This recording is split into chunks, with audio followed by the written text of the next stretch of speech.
Have you just entered Season 2 and opened the map for the first time? Then you've probably seen villages, mines, manors, factories, towns, metropolises, and maybe even trade centers. But here's the problem. Nobody actually explains what these cities do. Which city should you capture first? Which one gives the best rewards? Do city buffs stack? Can your union capture every city? And what exactly is dark oil? If you've ever had these questions, then this guide is made for you. In this video, I'll explain every single city in the simplest way possible. So even if you're completely new to Season 2, you'll understand everything by the end of this guide. So without wasting any more time, let's get started. What are cities? Before we talk about villages or mines, let's first understand what cities actually are. Many players think cities are just buildings that give rewards after you capture them. But that's only a small part of the story. Cities are actually the heart of Season 2. Every city your union captures makes your entire union stronger. And stronger cities give even better benefits. So capturing cities isn't just about winning battles. It's about making your union stronger throughout the entire season. One important rule every player should know before you start capturing cities. There's one rule that every beginner should remember. A single union can capture only 8 cities at one time. Yes, only 8. That means every capture matters. You can't simply capture everything you see. Your union has to decide which cities are worth keeping and which cities should be replaced later. Making the right choices can make a huge difference as the season progresses. One thing that confuses almost everyone. Now before I explain each city, I want to clear up one of the biggest misunderstandings in Season 2. Many players think that every level 1 village gives the exact same buff. Every level 2 mine gives the exact same buff. Every level 3 manor gives the exact same buff. But that's not true. Let me explain. Imagine your union captures 2 different level 1 villages. The first village might increase your gold mine output. The second village might increase your food output. And another village might increase your iron mine output. They are all level 1 villages, but they don't all provide the same occupation buff. The exact same thing applies to mines, manors, factories, towns, and even metropolises. So don't judge a city only by its level. Always check what occupation buff that specific city provides. Sometimes a lower level city with the perfect buff is actually more valuable than a higher level city with a buff your union doesn't need. So keep that in mind throughout this guide. Do city buffs stack? Now let's answer another question that almost everyone asks. Do city buffs stack? The answer is yes. Let's say your union captures a village that increases gold mine output by 5%. Later, you capture a factory that increases gold mine output by 15%. Those bonuses are added together. Now your union has 20% extra gold mine output. The same thing happens with food output, iron mine output, and every other occupation buff. The more useful cities your union controls, the stronger your entire union becomes. But there is one exception. Casualty rate does not stack. Every city has a 20% casualty rate. Whether your union owns one city or all 8, the casualty rate always stays at 20%. So remember this simple rule. Occupation buffs stack, casualty rate doesn't. Level 1 village. Now let's finally talk about the first city you'll usually capture, the level 1 village. This is where almost every union begins its journey. At first, it may not look very important, but don't underestimate it. Every village produces 100 dark oil every hour. Dark oil is one of the most valuable resources in Season 2. But that's not the only reason to capture villages. Remember what we talked about earlier?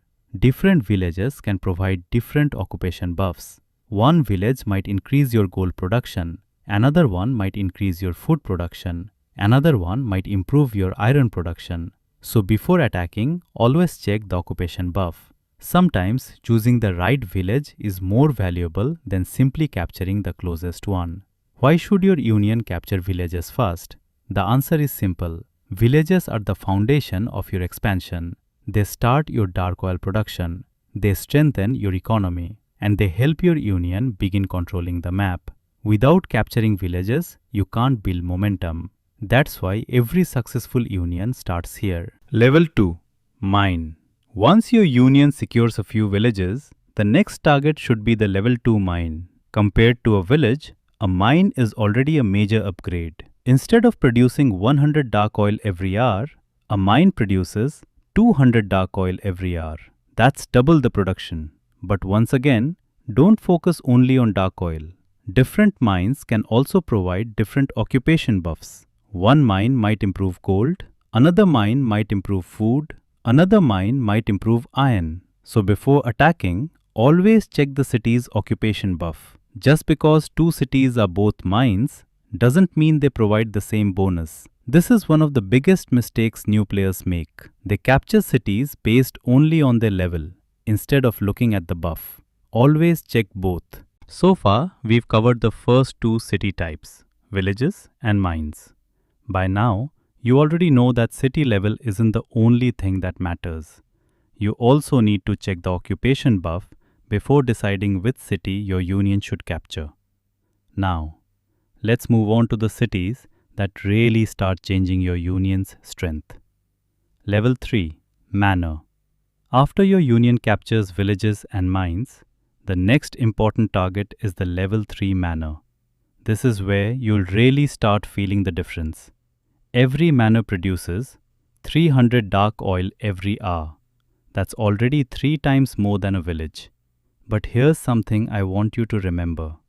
Don't think, okay, manor always gives food output. No. Just like villages and mines, different manors can also have different occupation buffs. One manor might increase food output. Another manor might increase iron mine output. Another one might increase gold mine output. Always check the occupation buff before attacking, because that's what really determines whether the city is valuable for your union. Why are manors important? At this stage of the season, your union isn't fighting only for territory anymore. You're fighting to build a stronger economy. The more useful buffs your union collects, the stronger every member becomes. And since buffs stack together, every manor makes your union even stronger. That's why you shouldn't ignore them. Level 4. Factory. Now let's move to one of the most valuable cities in the middle of Season 2, the factory. Factories produce 400 dark oil every hour. So compared to a village, you're already getting 4 times more dark oil. But dark oil isn't the only reason to fight for them. Factories usually provide much stronger occupation buffs than lower level cities. Again, different factories don't always provide the same buff. Some increase gold production, some improve food, some improve iron. Always check before attacking. Now here's something important. Factories also give much better first occupation rewards and union loot than lower level cities. That means capturing a factory doesn't just help the player who attacks it. It benefits the entire union. This is why factory battles are usually much more competitive. Every strong union wants to control them. Level 5. Town. Now we've reached the late game cities. The first one is the town. Every town produces 500 dark oil every hour. At this point, your union's dark oil production should already be growing very quickly. But towns are valuable for another reason. Their occupation buffs become even stronger. Just like every other city, different towns can have different buffs. So don't assume every town is exactly the same. Always look at the occupation buff first. Sometimes, a town with the perfect buff is much more valuable than another town with a buff your union doesn't need. Choosing wisely is part of winning Season 2. Level 6. Metropolis. Finally, let's talk about the strongest city covered in this guide, the Level 6 Metropolis. This is one of the biggest objectives during the season. Every metropolis produces 600 dark oil every hour. That's 6 times more than a village. And just like every other city, different metropolises can also provide different occupation buffs. Some increase soldier training speed. This is why every union should check the city's buff before deciding to attack it. Never attack only because it's the highest level city. Attack because it provides the best benefit for your union. Understanding dark oil. By now, you may have noticed a very simple pattern. As city levels increase, dark oil production also increases. Here's the progression.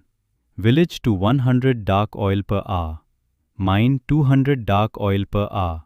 Manor 300 dark oil per hour. Factory 400 dark oil per hour. Town 500 dark oil per hour. Metropolis 600 dark oil per hour. So higher level cities always produce more dark oil. That's one of the biggest reasons why unions continue fighting for stronger cities throughout the season. Don't capture cities blindly. Now here's one piece of advice I want every beginner to remember. Don't capture cities just because they're nearby. Don't capture cities just because they're higher level. Instead, ask yourself one simple question.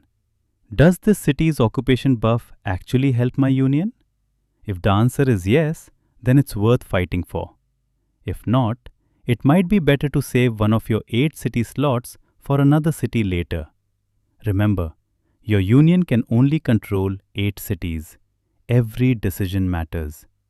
So now, you understand every city from village all the way to metropolis. You know how dark oil works. You know that occupation buffs stack.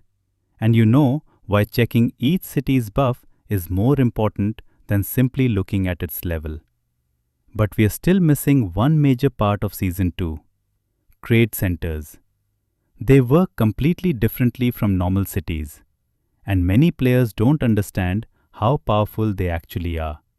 So in the final part of this guide, I'll explain everything you need to know about trade centers, their rewards, heroic warrior limits, shop discounts, tax rate, and how they can help your entire union become stronger. So far, we've learnt everything about the cities in Season 2, from villages all the way to metropolises. But there's still one thing left, trade centers. And let me make one thing very clear. Trade centers are not normal cities.